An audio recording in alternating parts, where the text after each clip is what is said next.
अब तक आपने पढ़ा कि राघव को कारावास में डाल दिया गया था, जबकि दूसरी तरफ रणबीर को बड़ी मुश्किल से काली शक्तियों से बचा था। अब आगे गुरु वेदनाथ ने बड़ी मुश्किल से कालभैरव नाथ के मंत्रों से बचाया था। गुरु वेदनाथ ने गंभीर स्वर में कहा, ये युद्ध समाप्त नहीं हुआ, केवल एक अध्याय बंद हुआ है। क्योंकि काले जादू के बीज एक बार बो दिए जाएं, तो वे जल्दी से समाप्त नहीं होते हैं। गुरु वेदनाथ के गंभीर वचनों को सुन के सभी घबरा जाते हैं। कृतिका घबरा करके पूछती हैं कि गुरु जी, इससे बचने का कोई उपाय तो होगा। गुरु जी थोड़ा सोचते हैं, फिर बोलते हैं कि उपाय तो हैं, लेकिन बहुत कठिन है, कोई भी व्यक्ति इसे जल्दी से पूरा नहीं कर सकता है। मुझे नहीं लगता यहाँ उपस्थित कोई भी व्यक्ति इसे पूरा कर सकता है। कृतिका बोलती हैं, गुरु जी कृपया करके उपाय बताइए, कैसे और कौन इसे करेगा, इसके बारे में हम विचार करेंगे।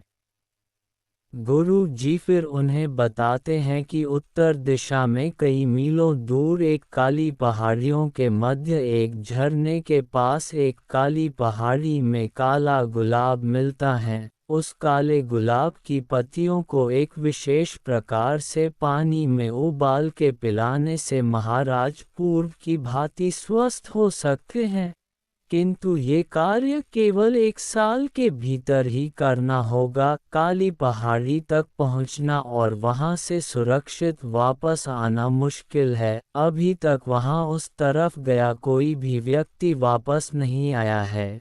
वो काल्पनिक लोगों से और भयानक जंगल से घिरा हुआ है। वहां जाने के लिए बहुत शक्तियों से युक्त और धैर्यवान व्यक्ति आवश्यकता है। ऐसा सुनते ही कृतिका को राघव का ध्यान आता है। वो तुरंत राम सिंह की तरफ मुड़कर के कहती हैं, राम सिंह जी। राम सिंह तुरंत कृतिका का जवाब देते हुए कहते हैं, जी राजकुमारी जी।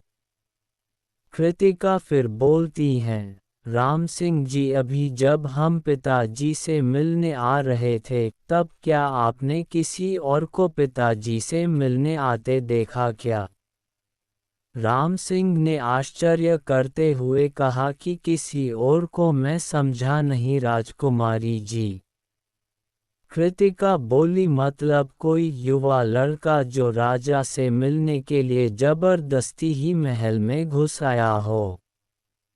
तब थोड़ा चौंक करके राम सिंह बोलते हैं कि माफ़ कीजिएगा राजकुमारी जी, एक युवक हमारे मना करने के बाद भी गुप्त तरीके से महल में घुस आया था। उससे यहाँ घुसने के कारणों की पूछताछ जारी है।